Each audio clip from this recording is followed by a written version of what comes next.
Right, so for this video I just want to quickly go through the benefits and disadvantages of supercapacitors, otherwise known as ultracapacitors, and why they've found their way into some energy storage systems and why they're still struggling to break into other industries. So let me just start off by introducing one here. So this is a supercapacitor. This one is about 350 farad, or, well, I'm not sure if you'll be able to see it, but it's 0.4 watt hours. So it's about the size of a diesel battery, and it's not, well, it's quite a, well, it doesn't store nearly as much energy. However, so that brings us to the first point, which is that supercapacitors have a very low gravimetric and a low volumetric energy density. So the volumetric energy density is the volumetric energy density refers to the amount of energy that the capacitor can store per kilogram of its weight, and the volumetric energy density refers to the amount of energy that it can store per liter of the capacitor's volume. So volumetric refers to the size of it, gravimetric refers to the weight of it. So so that's one of the key disadvantages aside from their cost. So this one costs about $11 US dollars, and so that also makes it significantly more expensive than batteries.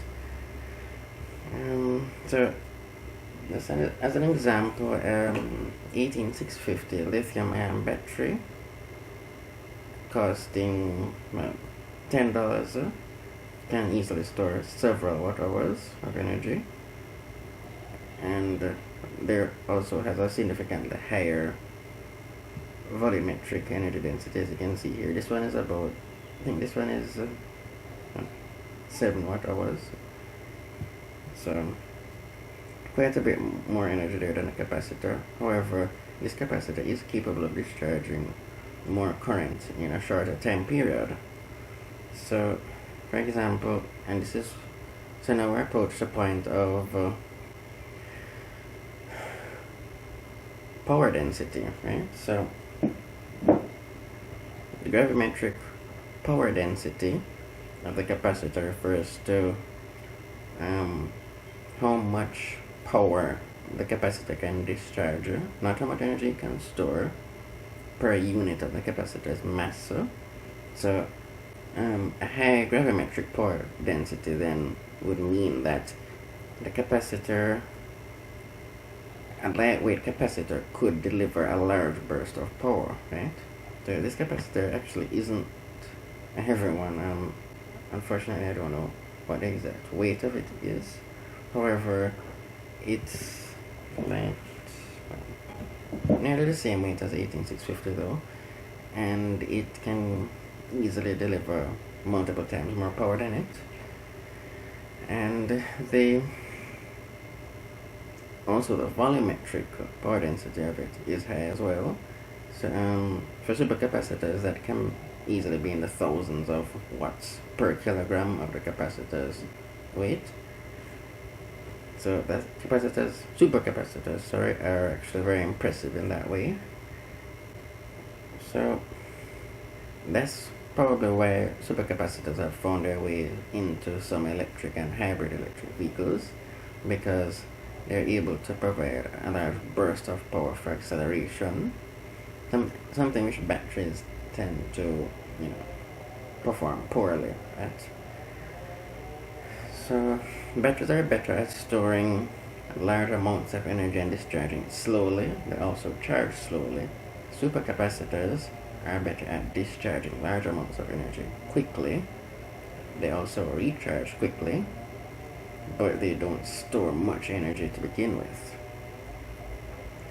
So they're at opposites in that regard. So supercapacitors are also beneficial to regenerative braking systems, because there you can dump a large amount of energy into them in a very short time period due to their low internal resistance. Batteries tend to be, what's the word? The lifespan of batteries is impacted much more heavily by that kind of rapid charging. So manufacturers sometimes use a combination of batteries and supercapacitors in hybrid and electric vehicles, so that they recharge the supercapacitors with the large burst of current resulting from regenerative braking, and then they just use the batteries for for cruising basically. So let me just quickly compare it to a regular capacitor. So this is a regular capacitor, of course. They come in all sizes. Some of them are actually as big as supercapacitors, but they don't store nearly as much energy per kilogram or per liter. Right? Per liter refers to the volumetric energy density. So these are not for energy storage per se. They're usually used as filters and sometimes timing circuits and all sorts of things, but energy storage to power things isn't really the primary use or even a common use of conventional capacitors. So a supercapacitor is also called an electric double layer capacitor, or EDLC, and it has, I'm not going to get into the details of that, but the way it works is actually very similar to regular capacitors, but with a minor modification. So that minor modification resulted in some significant, improvements and disadvantages as well. So this one is 2.7 volts, and supercapacitors are generally between 2.3 volts and 2.7 volts. So they're not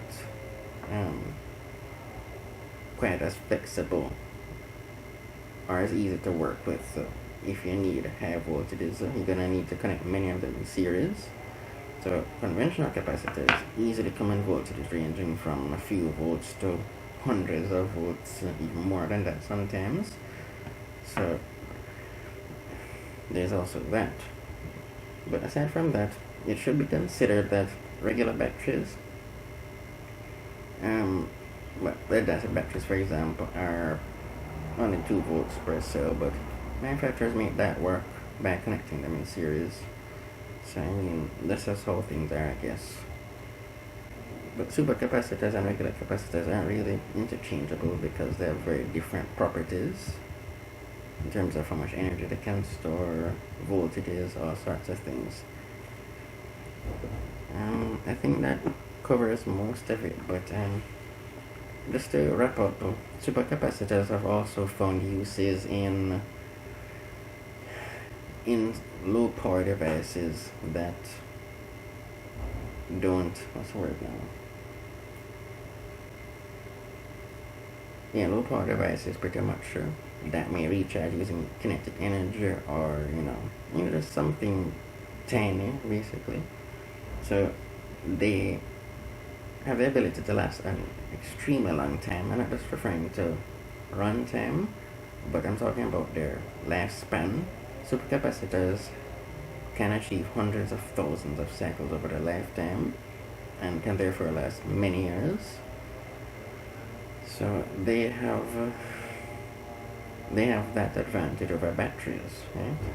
So supercapacitors, if they were able to eventually achieve the energy density of lithium-ion batteries, would be incredibly world-changing, because electric vehicles would not only be, quite a bit faster than they are now, but you could charge them in seconds. The supercapacitors can be charged in a few seconds easily, provided that you have a large enough charger.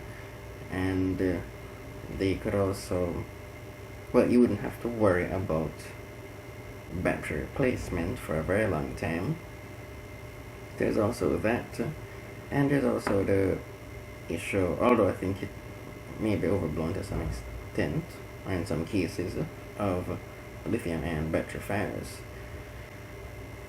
So there's that, and also eliminating the need for minerals like lithium.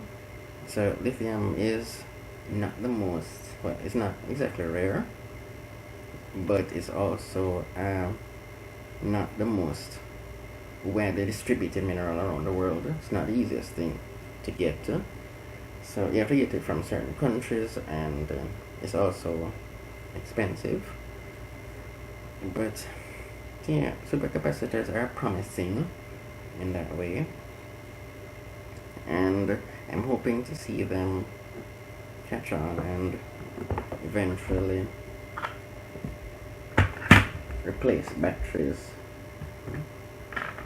Thanks for watching.